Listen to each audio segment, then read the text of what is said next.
溜须拍马也得有文化。咱们总说这个溜须拍马4个字，但您知道这溜须拍马典故从哪儿来吗？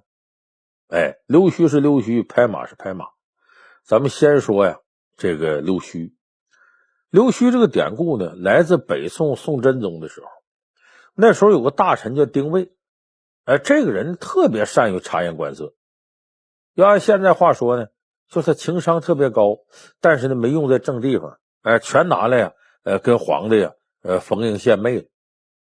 这宋真宗呢还挺对得起的，给他封了一个副宰相。这丁谓是副宰相，那正宰相是谁呢？咱大伙儿都熟，就寇准，就杨家将里的寇老心儿。这个丁谓呢很聪明，他琢磨，他说我不光是要搞定大老板，中层领导也很重要，所以呢他对寇老心儿也是各种讨好。有一回呢，说两个人在一起吃工作餐，这寇准呢胡子长，这饭粒儿就粘在胡子上了。丁谓一看机会来了，赶紧凑过去，假装伸手轻轻的给寇准捋胡子，把饭粒儿顺道就给捋下来了。嘴里还说：“哎呀，这胡子可太漂亮了，怎么长的？怎么能保养的这么好？真让人羡慕。”因为在封建社会里美男子的标准是什么呢？叫面白多须就得有长胡子，皮肤还挺白，这就是美男子的标准。所以夸人胡子呢，就跟现在咱们说谁长得英俊潇洒，夸颜值似的。这寇准呢是非常通透的一个人，一看你这明显讨好我呢，他能吃这一套吗？就哈哈大笑讽刺他，说怎么着呀？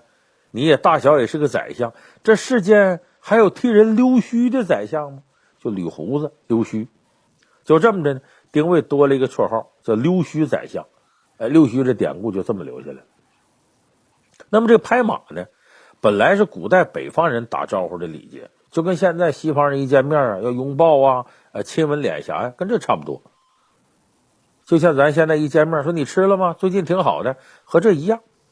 因为那个时候北方人呢骑马，见面的习惯呢，从马上下来呢，互相拍拍对方马的屁股，说一句：“哎呀，好马好马。”但问题是呢，有的人马挺好，有的人他这马不怎么好，瘦骨嶙峋的，但出于礼貌呢，也得说一句好马好马。后来这个习惯呢，从这个北方游牧民族传到中原了，中原人就觉得有意思，说这不就是一种奉承吗？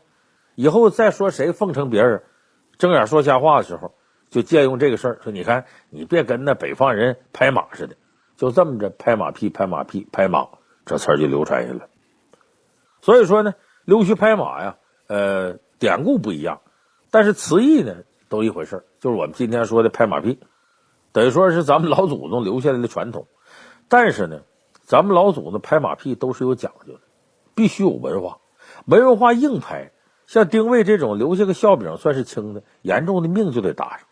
那今天呢，咱给大伙说说有文化的拍马屁和没文化的拍马屁，它这差距都有多大。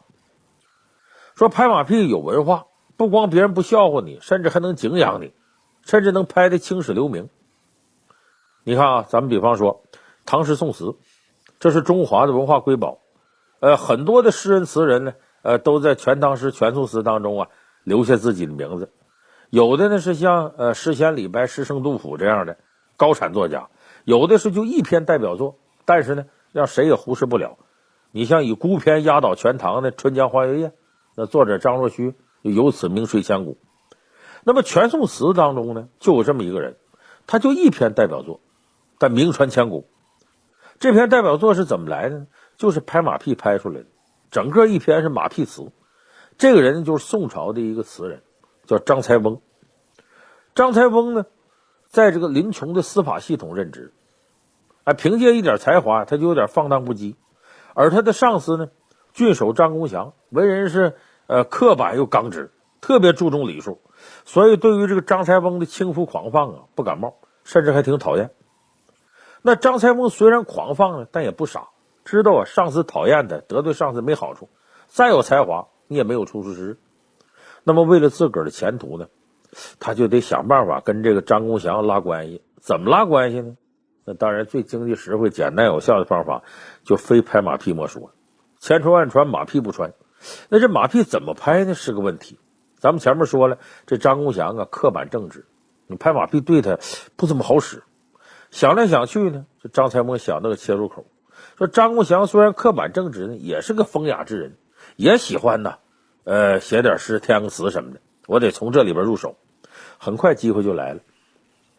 有这么一天呢，这张公祥啊兴致高昂，带着下属啊出去游玩去，然后呢大摆宴宴。那么像张才翁这种不被上司待见的人呢，是够不着，不会邀请他参加。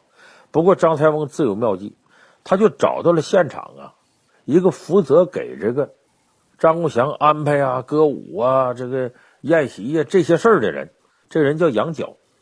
他重金买通他，私下嘱咐他说，我们这个张老板呢喜欢风雅，一会儿酒过三巡菜过五味啊，他一定会写诗。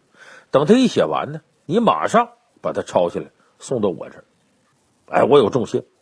果然呢，这宴会呢刚到一半，这张公祥就手痒了，忍不住写一首七律。怎么写的呢？这七律啊留下是留下，但不是什么名篇。说白了，张公祥才气有限。他这么写的，叫出眠观柳未成阴，马上聊为拥鼻音，远患情怀消壮志，好话时节复归心，别离长恨人南北，会合修辞酒浅深，欲把春愁闲抖擞，乱山高处一登临。而这诗什么意思呢？大致就说呀，我呀不想做官，但皇上啊非让我干，我不得不做。这官当的呀也没啥意思，想归隐呢还又不能，所以看人家游山玩水的很羡慕也很伤感。其实这诗呢就跟咱们看电影《甲方乙方》里头啊徐帆扮演的大明星似的，哎呀我就想做个普通人呢，结果呢他真去做普通人去了，没人找他签名合影了，他又不干了，又后悔了，哎，就挺矫情。所以张才蒙一看这诗呢，嗤之以鼻，什么玩意儿写的？他当然他看不上这个张公祥的才华，但你看不上归看不上，这马屁还得拍。这个时候一般来说，这个诗写完了呢，酒席宴前呢，很风雅的场合呢，他有个乐队，有个唱曲的，然后现场就把这诗呢编到这曲里，把它唱出来。咱们说这宋词它是怎么来的呢？说词和诗，词者诗之语也。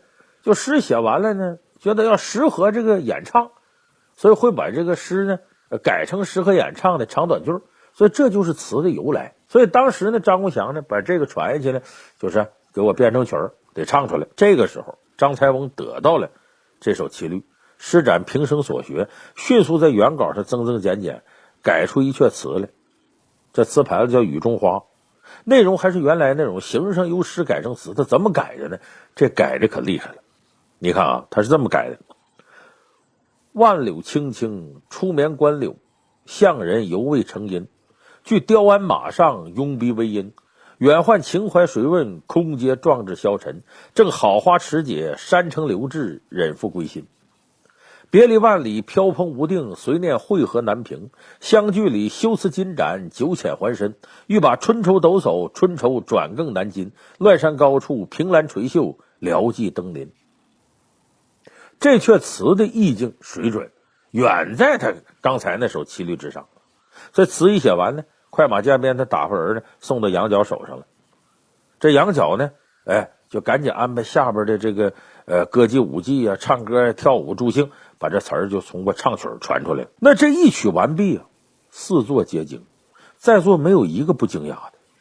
说你看刚才啊，这张公祥做这首诗啊，说这诗和词确实是，这词肯定从这里扒出来的，但是呢这个词这水准真高。这张公祥也纳闷，就问咋回事。杨角就说了，大人呐，这是张才翁做的，刚才特地嘱咐这个他改完了唱给你听。张公祥一听啊，这词写得好啊，这张公祥是爱才之人，一看水平很高，还说出他心声了，这是我的知音呐，比那高山流水还厉害，把我心声都说出来了。所以这张公祥崇尚知己之交，是为知己者死吗？有文人都好这个。所以这张公祥对张才翁的态度来了180度大转弯，也不嫌弃了，一下子由边缘人变成心腹了。你看这拍马屁拍这个境界。后来这首《雨中花》被收录在全宋词当中，这张才翁不仅凭拍马讨好上司，博得了好贤称，还博得了个才子名声。这个就是有文化的拍马屁。那跟这相比呢，没文化的拍马屁呢危险了。弄不好呢还容易丧命。你看我举个例子，南北朝的时候，南朝宋齐梁陈嘛，梁武帝有一天呢诗兴大发，带领一群大臣呢一起游山玩水，大家呢正在烟雨朦胧的湖上尽兴泛舟的时候，突然间呢有个大臣呢想趁机拍马屁。这梁武帝呢文化不低，所以这大臣拍马屁呢也想吊他书袋。哎呀，圣上啊，烟波浩渺，圣上亲临盛会，这可谓弟子降西北主。这什么叫弟子降西北主呢？这是屈原九歌里的一句话，意思是呢这个天子啊来降临到北岸了，这意思捧啊，说你梁武帝这天子啊，这我们大伙都捧你，你了不得。你听着挺好，没想到梁武帝啊脸变了，勃然大怒，说把这个给我推出去杀了他。说怎么这捧他这不识好歹吗？不是，这梁武帝说出了一番道理，说你弟子降西北主啊，这是屈原九歌里的一句话。下一句是什么呢？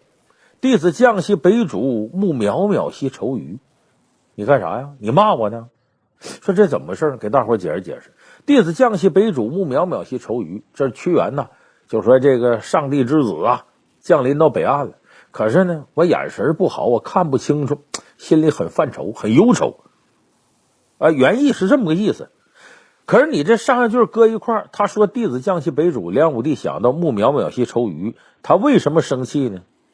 梁武帝眼睛有问题。中国历史上有两个独眼龙皇帝一个是前秦的君主福生，也是南北朝时候的，再加上他梁武帝。梁武帝眼睛独眼龙，那眼睛半瞎不瞎，有问题。所以这梁武帝脾气不好，还有点小心眼儿。你看谁提独眼这事儿，对他来说是个很大打击，连自己媳妇都不行。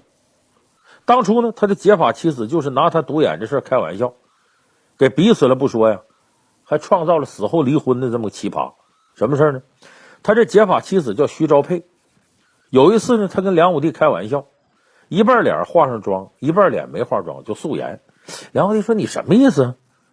这徐昭佩乐了，说你看啊，你瞎了一只右眼，我这边脸化上妆也白扯，你也看不着，所以我就画左半边好了，还省事儿。因为这个还留一句成语叫徐娘半老。什么意思？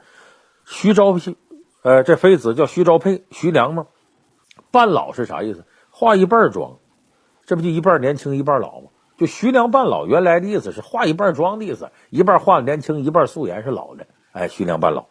结果梁武帝听后非常生气，说你讽刺我是瞎眼睛，甩袖就走了。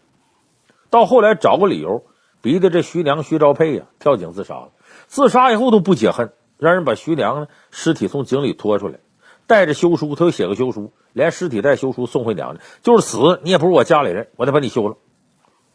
所以你说这么个小心眼皇帝，他能饶得了这大臣吗？弟子降西北主慕渺渺兮愁余，你讥讽我独眼龙，你影射我眼睛不好使，推出去斩了。你看你文化不高，就记那么一两句，你还不如不掉书袋，硬装文化人，拍马屁把自个儿给拍死了，不是？所以这个可谓后患无穷。那咱们最后呢还得说个好玩的事儿，就说文化人有文化，你也不一定能把拍马屁拍的特有文化特恰当。你比方说李白有文化吗？李白拍马屁就不行。李白34岁那年呢，他仕途之路走不通，他就想找荆州长史韩朝宗抱下大腿。就这么的呢，他写了一首拍马诗，名字叫《与韩荆州书》。这第一句呢咱们很多人都知道，叫生不用封万户侯，但愿一时韩荆州。这句诗很有名，它前后有前后文。他第一句是这么说的：白闻天下谈事，相聚而言曰，生不用封万户侯，但愿一时韩荆州。何令人之景目，以至于此也？他说意思就是说，天下文人相聚在一块讨论天下事，宁可不当万户侯，也想认识韩大人您呐。您为啥让人仰慕到这程度呢？你看，明明李白自己想吹捧这个韩荆州，他却不说李白说就白说，他说白闻。你看用的好，就意思我听别人说，这意思不是我光我说，所有人都这么说。把这韩荆州捧成一个让天下才俊宁愿不要高官厚禄也都要疯狂追捧的流量小生了。你看，然后还反问，你说领导你为啥这么受欢迎呢？你听着挺恶心吗？但是领导很吃这套，很成功这马屁。可是呢，李白的性格狂放不羁，很傲气，所以他装啊都装不像。这前面拍的挺好，到后边就给拍糊了。马屁拍着拍着就成夸自己了。后边怎么写的呢？君侯何喜阶前盈尺之地，不使白扬眉吐气，激昂青云也。就是你呀，为什么还爱惜你这个这手里攥着这权力呢，攥着这官位呢？哎，你就给我吧，你让我扬眉吐气，激昂青云。你看，说白了，这话呀，傲气出来了，而且把意图整出来了。意思我捧你干啥？你得给我当官啊，给我介绍门路啊。这一下子，韩荆州一看，很是不爽啊！合着你意图露出来了，你不是真心的捧我呀，你是带着目的的，而且还抱怨我不给你使路的啊！所以直接让李白吃闭门羹。你说李白多可惜，浪费了这么好一个拍马屁的开头。所以说拍马屁这事儿啊，你还真得看天分，也不是有文化就时刻拍马屁，还需要点高情商。咱们要是自觉没那份情商啊，不能把马屁拍的又有文化又清新脱俗的话，真就不要尝试这种高难度事儿，老老实实当个本分人吧。说不定呢，你在这本分人呢，老天爷饿不死瞎家巧。哎，你本本分分的呢，旁边人都拍马屁，就你不拍，说不定能从众多马屁专家当中脱颖而出，收获自个儿个好前程。本期话题：官迷有谨记。中国元朝划分的社会等级啊，分成一官二吏、三僧四道、五衣六公、七将八娼、九儒十丐。那么事实上呢，官员在社会生活当中拥有优越的地位，一直向来如此。当了官呢，就能提升社会地位，带来权力和财富，这样的好处让人们趋之若鹜。其实这点呢，从古及今，应该说道理都差不多。于是就有人呢，一门心思钻研当官，就成了官迷。可这官迷呀，也不好当，因为有些官迷呀，他不是因为能力差，也不是没才华，也不是没决心，就是总当不了大官。而且一旦当了大官，马上就出事儿。为什么呢？就是因为他们过于迷恋这个当官的权力背后那些个附加值。所以说当官啊，你要是个官迷，你一定得想清楚自己为什么当官。如果你要没想明白这个问题，很可能你在当了官过程当中就容易出事，或者压根你就当不了官。那咱们今天就给大伙说说这个官迷都有哪些谨记。第一个谨记呢，是忌讳特别迷恋地位。你比如说我们在成长过程当中啊，越是缺失什么，成年后越是渴望得到什么。出身低的人呢，当官就是为能提高身份，但往往就在于提高身份之后啊，乐不可支，做出一些狂妄自大的事，最终就毁到这事上。诗仙李白就这样，在《新唐书》里记载，李白祖先在隋朝末年被流放到西域。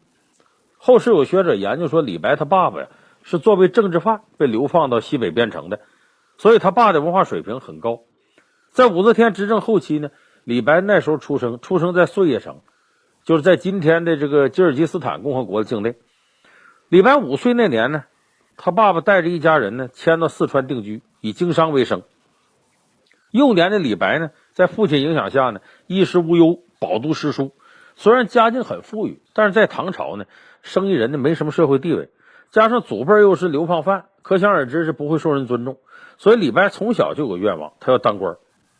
但是商人的孩子在唐朝时候呢，是不允许参加科举的，只能呢被一些名人推荐。于是25岁的时候呢，李白呢带着他爸爸给他一大笔钱，离开老家了，出去游历去了。第一站呢就到了终南山。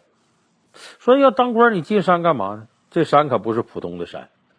李渊呢唐高祖称帝之后呢，就把道家祖师爷老子李耳呢看作是这个李姓的祖先，就在京城附近终南山呢建立一座老君庙，供大伙参拜。那么这里边景色很优美，皇帝和大臣呢经常到这避暑，所以当时就有很多想当官的人呢，就假装到这隐居，以便呢跟官员们往来，从而当官。这个咱们以前老梁同时讲过，管这叫终南捷径。李白呢也到终南山隐居，但是他当官心切，隐居没2天就等不到举荐，就不耐烦了，就开始去山东。去山东干嘛呢？他找孔子的第37世孙叫孔朝甫。孔朝甫是唐代重臣，他的政治基础很深厚。李白就想呢，巴结巴结孔朝甫，看有没有机会。但没想到呢，这孔朝甫啊是真正的世外高人。这时候他回老家待着，对仕途根本就没兴趣。李白呢，只能再换个人投奔。这会儿呢，他到了浙江，拜访了有个老道叫吴云。这次他算找对人了。跟着这吴道士没多久呢，吴道士就被叫进京城了。他看李白很有才华，就把他引荐给自己的同乡4名狂客贺知章。贺知章呢是个大官，这时候已经80岁了，是太子的门客。他写的诗大家也熟悉，什么少小离家老大回，乡音无改鬓毛衰，儿童相见不相识，笑问客从何处来，什么碧玉妆成一树高，春风万条垂下绿丝绦，不知细叶谁裁出，二日春风似剪刀。贺知章很有名。贺知章呢读到李白的诗《蜀道难》的时候特别惊讶，哎呀，李白呀，你不是凡人呐，你是天上贬下来的仙人呐。所以称呼李白为谪仙人，就贬下来的仙人。李白后来诗仙这个称号就此得来了。俩人都愿意喝酒，很快成了忘年交。就30多岁李白跟80岁贺知章成了忘年交。那么贺知章呢很欣赏李白才气，就把他推荐给唐玄宗。唐玄宗也很欣赏李白才华，给了他很高的礼遇。头一次见面呢，唐玄宗就从步辇上下来亲自接见他，赏赐他御宴，给他调制汤羹。不久呢，李白就被唐玄宗任命为翰林待诏，在宫中的翰林院供职。这下把李白高兴坏了，这啥待遇啊？皇上都这么重视我，谁敢瞧不起我呀？所以这时候呢，李白特别迷恋这个官给他带来的地位，因为他原来从小到大想要的就是这个地位。他当时写了不少诗，什么归来入咸阳，谈笑皆王公跟我一块聊天的都是王公大臣。什么当时笑我微贱者，却来请业为交欢。就那个时候看不起我人，现在主动来拜访我来跟我交朋友。你看把李白得意成什么样了？这不就他想要的吗？地位啊！我这么有地位，想干啥不行啊？所以在顺境当中人就难免狂妄膨胀，就干出来让杨国忠磨墨，高力士脱靴这事儿。杨国忠是杨贵妃的哥哥，高力士是对所宠的宦官。你说李白把这两位得罪有好吗？之后皇帝一要启用李白，杨贵妃就拦着。才1年多，李白想当大官的梦就破碎了。后来李白写安能摧眉折腰事权贵，使我不得开心颜。其实那不是他品格多高洁，是他当官不成，没办法发的牢骚。所以说首先一个，你想当官，你忌讳迷恋当官给你带来地位。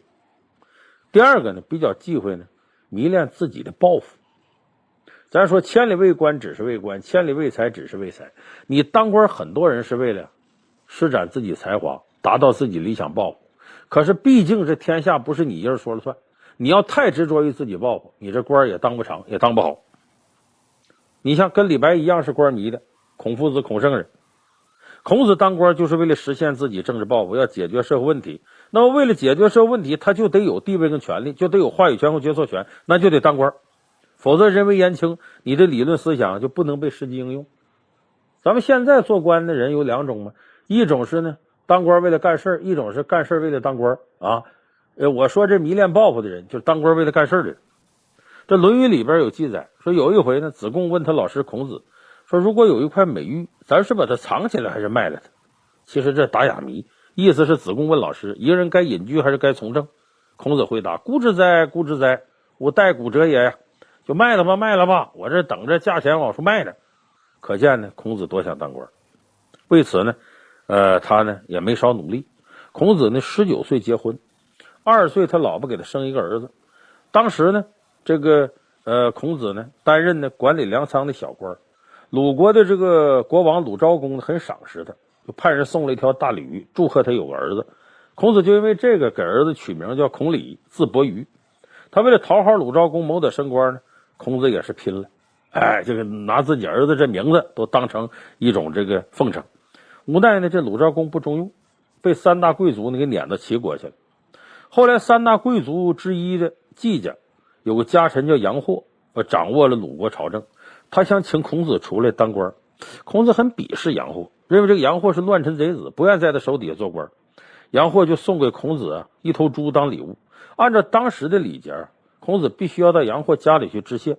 孔子也不想见杨货，就专门挑一个他不在家的时候去拜谢。结果半路上呢，巧俩人还碰上。杨货拦住孔子就问说呀：“你自己身怀本领，却任凭国家混乱，这个不能叫做仁吧？”孔子说：“是啊，这不能叫仁义。”又问他说：“你想做大事，却总是不去把握机遇，这不能叫做明智吧？”孔子答说：“也不能叫明智。”杨货接着说：“岁月不等人呐，你岁数也不小了。”孔子听了后呢，应承下来，答应他会去做官，但他躲着杨货，这时候没去，一直到杨货被赶走，鲁国的国君和三大贵族重新请孔子出仕，孔子这才正式当了官。这时候呢，他已经51了，很快呢，官至宰相。在他治理下呢，也就那么几个月吧，鲁国发生很大变化，商人也懂得公平交易，老百姓也恪守礼法，讲究孝道。这齐国一听说孔子把鲁国治理的国富民强，害怕鲁国强大了，邻居会威胁到齐国，就设计陷害，给鲁定公呢送去80个美女。这鲁定公开始沉迷美色，孔子见鲁国不能让他施展抱负，就离开鲁国了，重新寻找能让他施展才能的理想国家。于是孔子开始周游列国，他多次呢也被邀请出来当官，但是总嫌弃邀请他的人是乱臣贼子，名不正言不顺。他自己也慨叹说：“我怎么总碰不上明君呢？难道我就那墙上挂的苦葫芦吗？中看不中用吗？”那其实如果他能变通，就可以在有生之年呢，尽可能施展他的抱负，帮助更多的百姓。说孔子是特别迷恋自己的政治抱负，名不正言不顺，他不出来。其实这也是做官的一大禁忌。那中唐时期的韩愈呢，也是这样。韩愈呢考中进士之后呢，按照规定呢，要参加吏部的复试才能当官。但是韩愈连续3次复试都失败了。韩愈没像孔子那样抱怨自己时运不济、怀才不遇，而是向当时的宰相主动写了自荐信，但没得到回信。韩愈不死心，接二连三又写了好几封，但都没有回音。那么不能一步呢就在这个京城里当官，韩愈也没放弃。他回到地方呢，在节度使的幕府里任职。几年后呢，他第4次参加吏部的这个考试，这才考中。那么当了官的韩愈呢，他有政治抱负，他想把这个老百姓治理的更好。有一回他到华山玩呢，看到关中地区大旱，灾民四处乞讨。可是当时的负责这个事儿的京兆尹李时，就京官李时，封锁消息，谎报关中粮食大丰收，百姓安居乐业。韩愈得知实情之后不能容忍，他立刻上奏反映情况，结果反而遭到李时的谗言，被贬下当县令。那么这个教训呢，没有让韩愈知难而退。他复职之后呢，看见唐宪宗每年迎佛骨入皇宫，到大内里边拜谒就劝唐宪宗说你这劳民伤财，你把这佛骨给烧毁了得了。唐宪宗看过奏折后气得大怒，你这侮辱我的信仰呢，就要用极刑处死韩愈。幸亏大臣极力劝谏呢，让韩愈捡条命，被皇帝贬到当时偏远落后潮州当刺史。所以韩愈后来有首诗嘛：“一封朝奏九重天，西贬潮州路8千。本为圣明除弊事，肯将衰朽7、3年。云横秦岭家何在？雪拥蓝关马不闲。知吾远来应有意，好说五谷张江边。”给贬到那么老远的。那么韩愈到潮州一上任，就给皇上写了一篇表，这就后来有名的文章叫《谏佛骨表》。他检讨自己，说我太狂妄，不该对佛祖不敬，又把皇帝一顿夸，把皇帝自继位以来功绩都列举一遍。韩愈如此表忠心讨好皇上是为什么呢？就是为了早日官复原职，因为他只有官复原职，有了权力，才能施展自己的政治抱负，复兴儒学。所以你看，韩愈不仅自己跑官、要官、保官，还在主动结交权贵，向他们推荐后备才俊，也是为了实现自己的政治抱负，弘扬儒学。所以就说你过于迷恋自己的政治抱负，那对当官是有妨碍的。当然我们这仅仅是从做官的功利角度来判断这个事儿，它并不是完全的从一种理想角度来判断。那么如果你真想当大官的话，假如你目的就是当大官，那迷恋自己的政治抱负往往不是一件好事。那么还有一种官迷呢，他自己的能力配不上自己野心，这个也是挺大的忌讳。就是要当官当大官，很多官员一心只求往上爬，过分痴迷于平步青云，却不看看你自己有没有那能耐，把精力都花在仕途升迁上了，而没有花在能力提升上，最终容易不仅连仕途，可能连自己命都搭进去。你看南北朝时期呢，南朝宋这贵阳王刘修范呢起兵造反，朝廷就派萧道成为将军，率军前去平叛。大军到了新亭呢，就今天江苏南京。刘秀范呢率军前来攻城。这时候守城的官一个叫张敬儿，一个叫黄回。俩人一看刘秀范带的人不多，张敬儿就回禀萧道成说：“贵阳王此期前来，防备不足，我等若去诈降，一定能把他拿下。”这个张敬儿不是在吹牛，他原本呢就是一介武夫，原名叫张狗儿。你这名字多难听，没别的本事，有把力气，箭射得准。参军之后呢，凭借敢打敢杀呢，在战场多次孤军奋战，屡立战功，从一个无名小卒一点点升到南阳的太守。这个名字就是皇帝嫌他本名太土，什么张狗儿，给他改名叫张敬儿。那么这次平西叛乱呢，朝廷特派他和黄回来协助萧道成。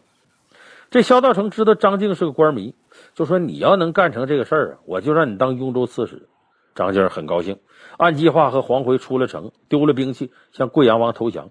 贵阳王刘秀范信以为真，就把他俩招到身边问话。这时候黄回假装答话，说城中部队布置如何呀，人数如何，咱怎么收拾萧道成啊？这时候张敬儿突然夺下刘修的佩刀，斩了他的首级。那么当这个张敬儿带着人头回到这个新亭之后，萧道成不答应，说：“你斩了刘秀范，就让你当这个雍州刺史吗？”萧道成反悔了，他觉得雍州下属的襄阳是重镇，他不放心交给这么一个没文化的这个莽夫张敬儿。但张敬儿不依不摇，他有自己小聪明，他知道荆州刺史沈攸之跟萧道成不是一条心，就说这个荆州和雍州挨着，大人你想想，我要做了雍州刺史，我就可以在这儿替您盯着沈攸之了。这句话说的萧道成心里了，于是就依他了。没多久呢，萧道成反叛，杀了暴虐的小皇帝。那么忠于宋氏的沈攸之果然起兵，最终被张敬儿给杀了。所以萧道成建立南齐之后呢，给张敬儿升了官。入朝为官，张敬儿也感到自己的能力不足，礼仪什么他完全不会，他就是个武夫。他每天下了朝，在家就偷偷的开始学《论语》。那么萧道成知道张敬儿特别官迷，所以临终前特意在遗诏当中为张敬儿加任了开封仪同三司，这朝廷对有功大臣最高的赏赐。按理说没文化的张敬儿应该知足，但没有，他还心有不甘，还想当大官。那么新皇齐武帝登基，一朝天子一朝臣，张敬儿按说应该低调行事。可就在这个时候呢，节骨眼上呢，他老婆做个梦，说梦见自己老公又升官了。结果这个呢，把张敬儿的野心给撩拨起来了他也对其他人说：“我还得升官，我还能当大官。”这事儿传到新皇帝耳朵，想你这时候爵位官职都最高你还不满足，你还想升官干嘛呀？你是不是要造反，把我取代了当皇帝？就这么的设下个鸿门宴，把他拿下。在处死张敬儿之前，张敬儿感慨的把官帽扔下，说了一句话：“此物误我呀！”就这官衔把我耽误了。由此可见，当官的出发点对仕途有很大影响。咱们现在反腐倡廉，有很多大学生报考公务员，你问他为啥想当官？如果他的心思就想我获得权利，我搂点钱，那对不起。如果你带着这种不忘初心的心思当官，恐怕你这个仕途也不会顺利，最终你可能要倒霉。所以我们说，当官的出发点太重要了。当个官迷，你也要有诸多的谨记才可以。